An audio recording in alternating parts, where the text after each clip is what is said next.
Hello, my lovely YouTubers. So in this video, I'm actually going to be answering some comments, questions that I had on one of my repotting videos. I recently repotted a Brassolalia Cattleya green dragon for you guys, and I had a couple of comments, two of the same, so I figured I might as well answer them in a video and explain why I planted aerial roots. It's kind of a controversial subject. You have some of those that believe the aerial roots should not be planted, and then you have some of those that, like myself, that go ahead and plant the aerial roots. There's differing views on pretty much everything with orchids, so this is my method for planting orchids and repotting. And if you have a method that works really, really well for you, you don't plant your aerial roots and your orchid is thriving and just doing really, really well, then by all means, this is just my method for planting my orchids and what I've found works best for me. So take into account your growing conditions, take into account your particular plant, and then decide for yourself whether or not you would like to use my advice or not use my advice. So aerial roots are the roots that grow out and about. They're the roots that are hanging out in the breeze, doing their own thing. In nature, aerial roots have a myriad of different functions. They prevent against water loss, they also inhale and exhale gases, and they can find places to anchor themselves and become the anchor for the plant onto the tree. We're talking about epiphytes here. Epiphytes are those that grow onto something else. They don't take anything away from the host. They are not parasites, they are epiphytes. So they just take all of their nutrients from the air and from the water and also from decaying plant matter or bug matter. So that's how they get all of their nutrients. They take from something else, not from their host. So that's why they're called epiphytes. Now, we're not talking about the terrestrials like Paphiopedilums or Phragmipediums. Those ones should not have any of their roots exposed or they will die. So we're talking about epiphytes here, the ones that grow these aerial roots.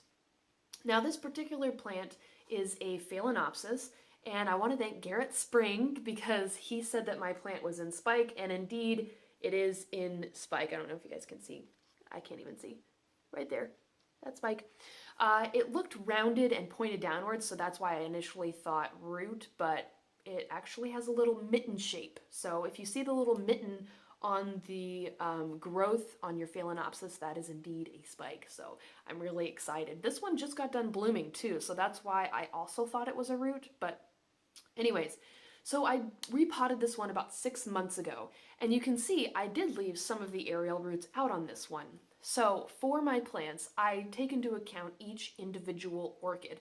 They all have their own individual personalities. I know I'm crazy. They each have their own individual growing habits. They each have their own individual, they're unique. Each orchid is unique. So for this particular Phalaenopsis, I have it planted in bark. My other two Phalaenopsis are planted in sphagnum. But this one here had a lot of aerial roots, and I decided to plant the ones that grow downward. So that is my method. Whichever roots grow downward, those are the ones I plant.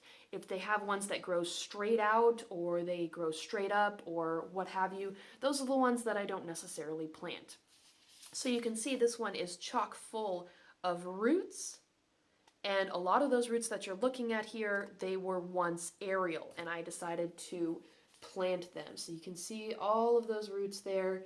None of them are decaying or rotting. That is the biggest concern with planting aerial roots. You're taking something that was used to growing out of the media and you're putting it in media. There are some folks that say if you put those aerial roots into the media, they'll eventually rot away. Well, a lot of things can happen eventually. I've never had a problem with it though. 6 months, and none of those roots that you see there are rotting. They're actually doing really, really well.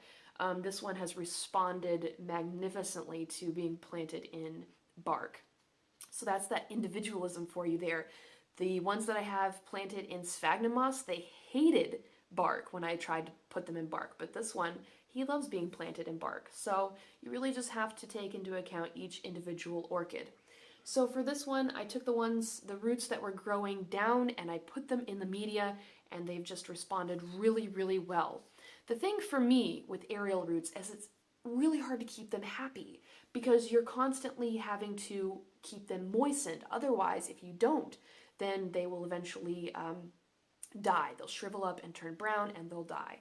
So that's why I planted all of those roots on that Brassolalia cattleya green dragon. If you look back at that video, all of those roots were pointed downwards. So what I did was I soaked them for about 10 to 15 minutes, I believe, and then that way it made the roots more pliable and I was able to mold them into the shape of the pot, and that orchid now is doing really well. It seems to be adjusting just fine to those non-aerial conditions. So here's a perfect example of an orchid that I planted, and it does have a lot of aerial roots. You can see aerial there, where else? Oh, right there. So it does have a lot of aerial roots, and I wasn't able to keep them happy. I don't have a lot of humidity. If you have tons and tons of humidity, you're just swimming in it, then maybe don't plant your aerial roots, because the reason I plant my aerial roots is because I'm not able to keep them moistened all of the time.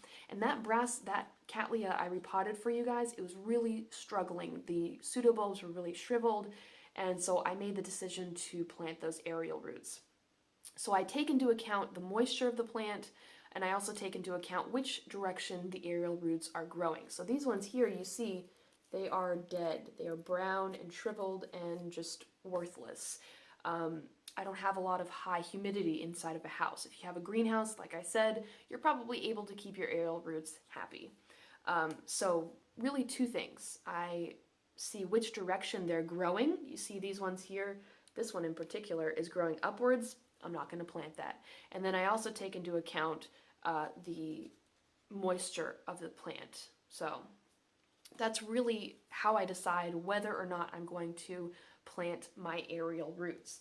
So to give you guys sort of an idea where I'm looking in the future, this one here has a lot of aerial roots. Check that guy out. Lots and lots of aerial roots. And guess what? Every single one of these, except for the ones that are growing upwards, well, that one's actually, I think this one's dead.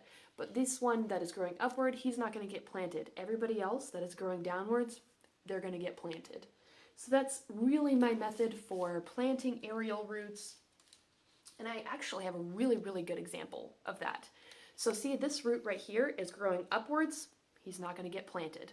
This root that is growing downwards, he's going to get planted eventually.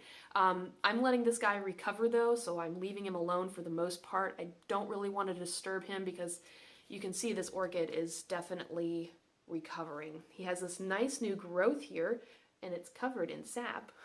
So that's why he's all shiny, if you guys can see the shininess on him there.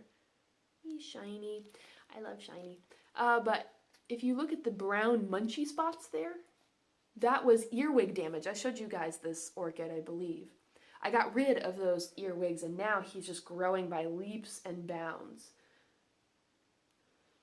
So if you see those brown little munchy spots, take a look at your...